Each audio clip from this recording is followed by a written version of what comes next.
Kabanata 35, ang Piyesta. Ang paghihiganti ay nakalilimutan at magagawa ng kapatawaran, alang-alang sa isang wagas na pag-ibig. Ang himala ng pag-ibig ay mahirap maipaliwanag. May pagkakataong maraming ulit na hinahamak ang isang umiibig, ngunit nangingibabaw pa rin ang kanyang pagmamahal. Ikapito ng gabi na nagsimulang dumating ang mga panauhin. Nauna ang mga pangkaraniwang tao, sumunod ang matataas na antas sa lipunan. Maraming salamat sa iyong pagpunta. Sana kayo ay nasihat. Walang tigil ang bati ni Don Timoteo sa mga dumarating. Tingnan niyo si Don Timoteo, parang isang puppet, nakayuko sa mga dumarating. Ha ha ha ha! Dumating na ang bagong kasal, kasabay si Doña Victorina at ang mga abay. Sumasakit na ang baywang ko.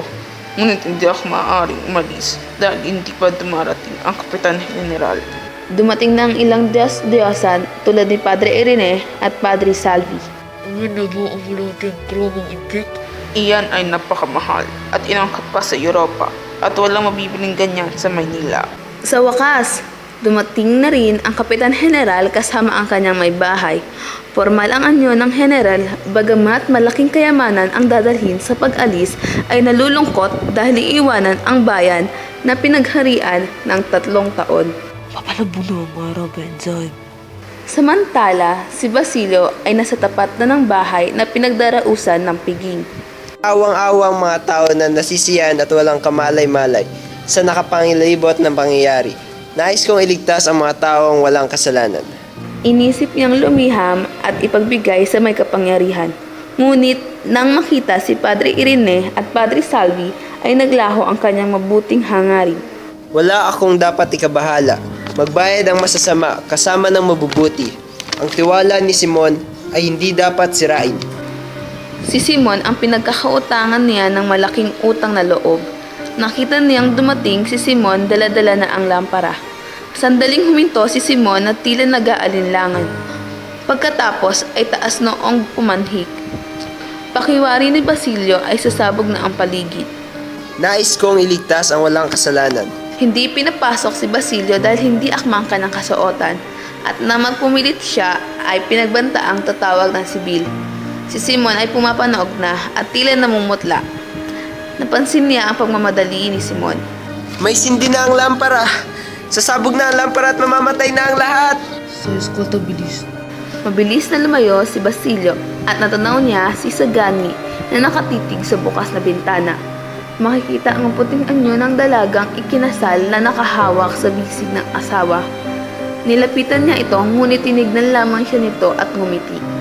Tayo na Isagani. Lumayo na tayo sa bahay na iyan. Halika na. Alang-alang sa Diyos. Lumayo na tayo. Bakit ako lalayo? Bukas sa iba na aking Paulita. Ibig mo bang mamatay? Umalis na tayo. May pagsabog na magaganap sa pamamagitan ng lampara. Hindi, ibig kong makita si Paulita dahil bukas sa iba na siya. Kung gayon, tadhana na ang bahala. Sasabog ang bahay? Mamamatay ang lahat. Sa silid kainan, nagpasalin-salin sa mga kamay ang isang papel na nasusulatan sa pulang tinta. Mane Fesel Fares, Juan Crisostomo Ibarra. Sino siya? Sa Filibustero, ito ay 10 taon ng patay. Iyan ang sulat kamay ni Ibarra. Ipagpatuloy ang pagkain at huwag bigyan ng halagang ang isang biro. Manites at Pares. Hindi ba ibig sabihin nito ay papatayin tayo lahat? Sulat kamay iyan ni Ibarra. Naglaglagan ang kubyertos ng ilan dahil sa takot. Samantala, unti-unting lumalamlam ang ilaw ng lampara.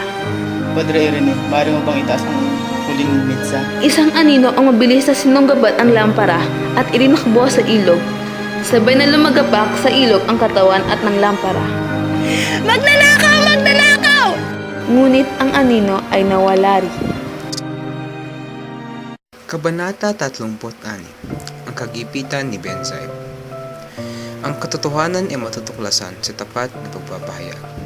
Mahalaga ang kalayaan ng mamamahayag na nailalantad o naipapahayag ang katotohanan ng isang kaganapan o pangyayari. Malaki ang katungkulan ng media ukol sa kapayapaan ng isang bansa. Ang media rin ang tulay na maaaring magwasak ng imahe o magbuo nito. Kung ganoon, malaki ang pananagutan ng manunulat upang ang tunay na pangyayari ay siyang maiulat. Ang pagtatayo ng katotohanan ay isang gawi na walang katapatan sa tungkulin na kanya ginagampanan. Nasaksihan ni Benzaib ang mga pangyayari sa bulwagan. Kailangan kong umuwi at susulatin ko ang nagaganap sa kasalan. Pababasa ko sa general ang ginawa ko papuri sa kanya upang maiwasan ang pagsama nito ng loob.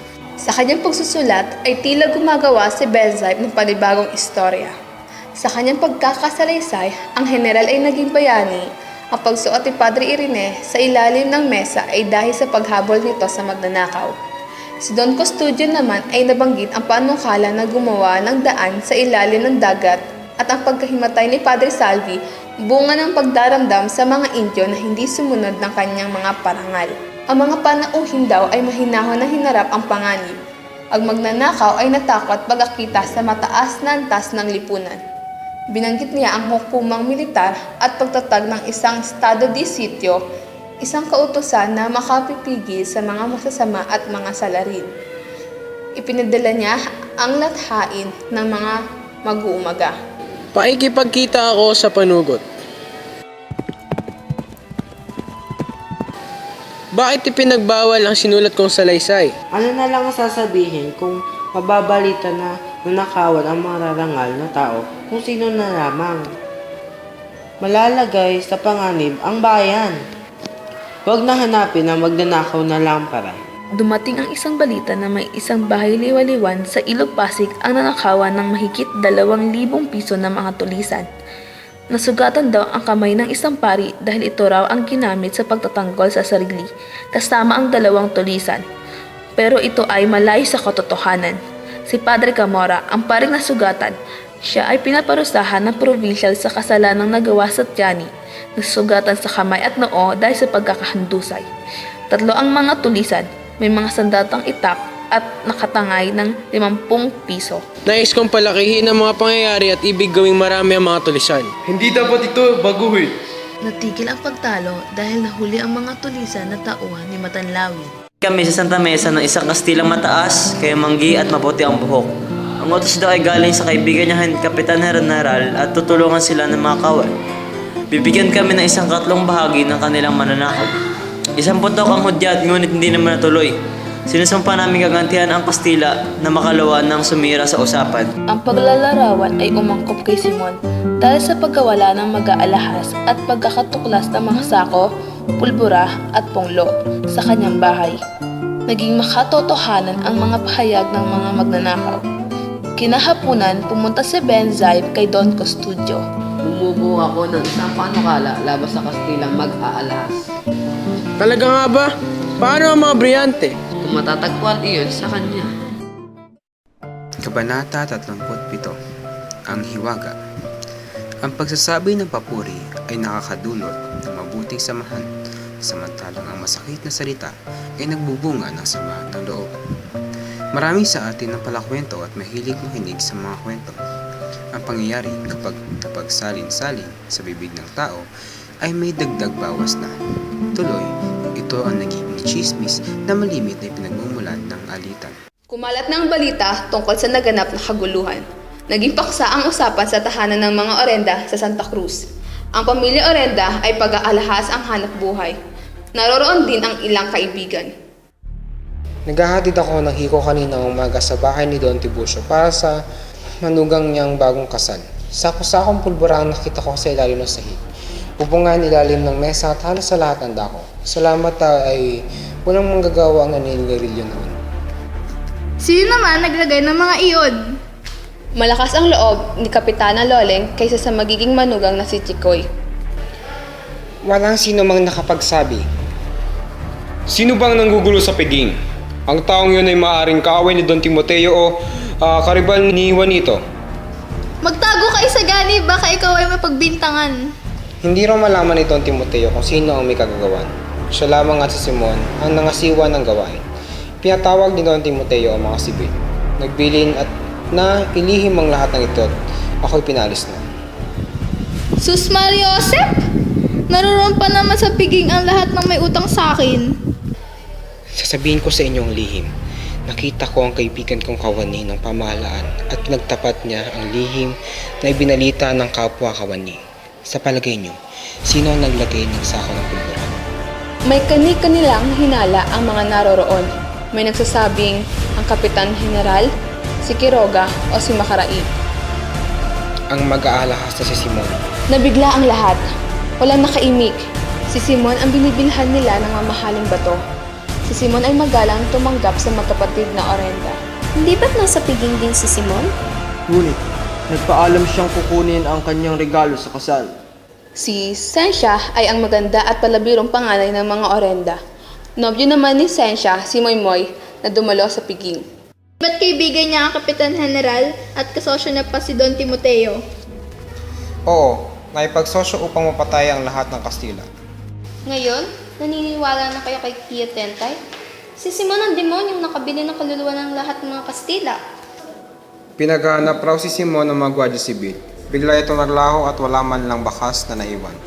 Nalala ko na, kagabihang ay namatay ang ilaw sa lampara. Ang sabi ay isang hindi kilalang lalaki ang nagnakaw ng lamparang handog ni Simon. Tumalon ito sa ilog kasama ng lampara.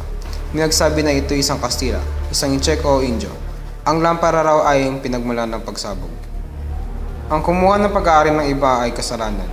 Kung nalaman lamang ng magnanakaw kung para saan ang lamparang yun, hindi na sana niya na ginawa ang pagnanakaw na iyon.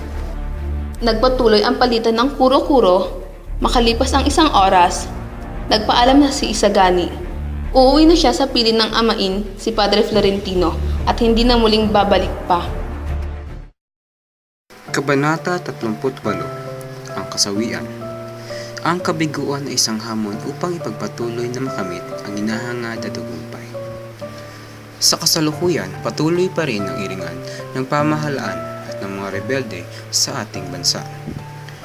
Bumabagsak ang ekonomiya at kabuhayan ng sambayanan dahil dito. May mga pinuno sa ating bansa na nagsisikap magkaroon ng kapayapaan.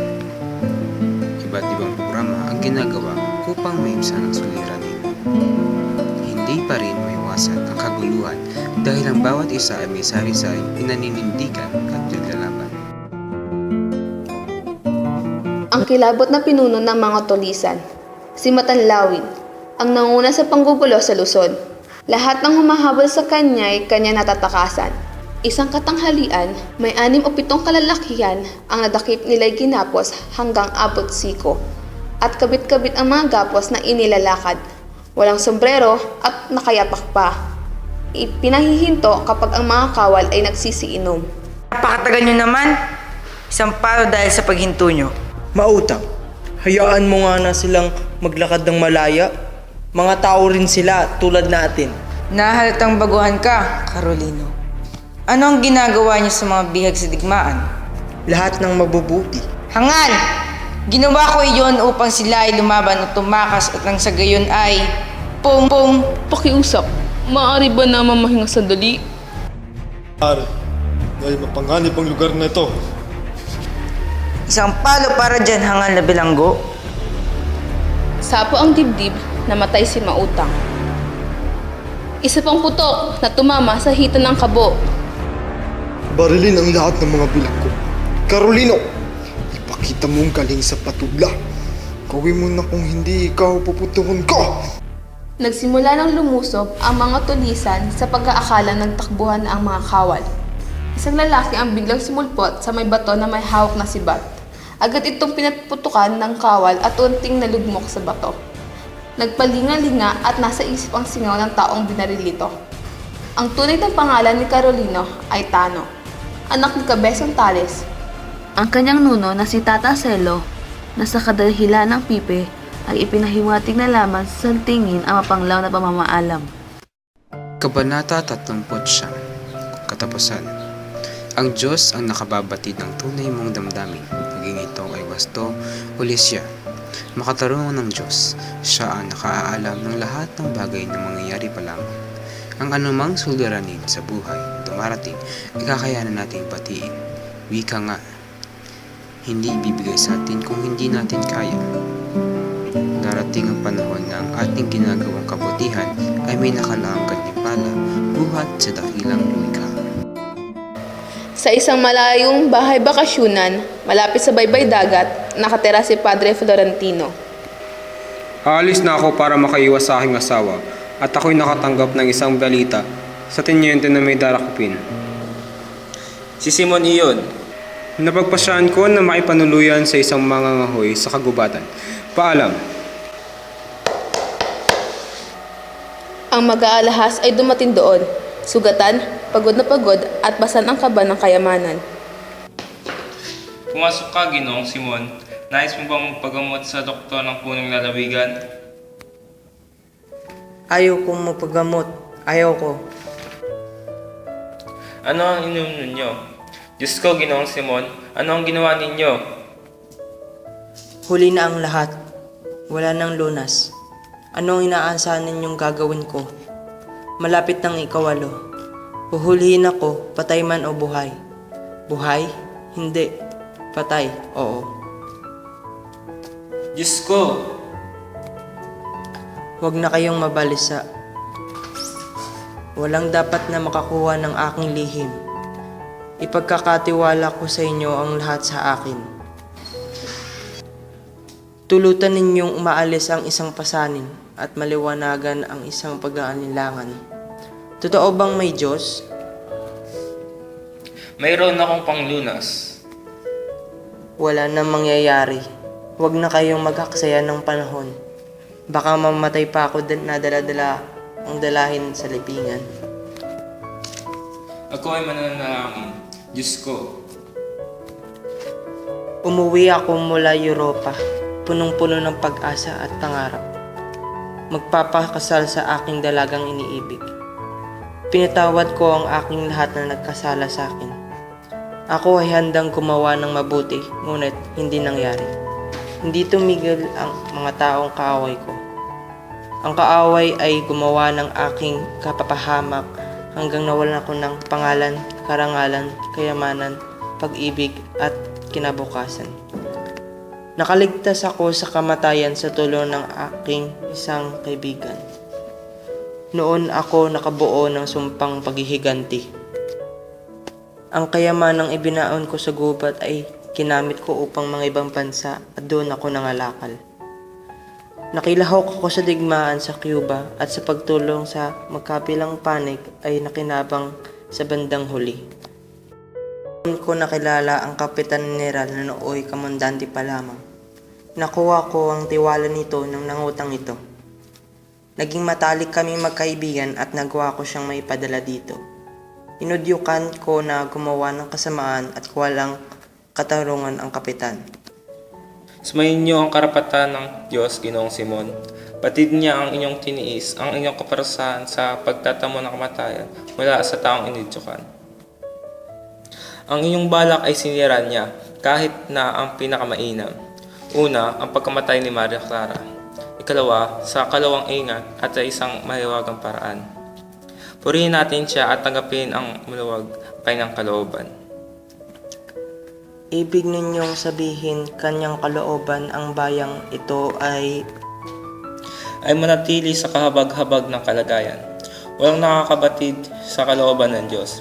Hindi niya pinababayaan ang tao nagtitiwala sa Kanya. Kung ganun, bakit niya ako tiniis? Dahil pinili niya ang pamamaraan, hindi niya sinangayunan. Ang karangalan sa pagdiligtas sa bayan ay binibigay sa nagpakahirap dito.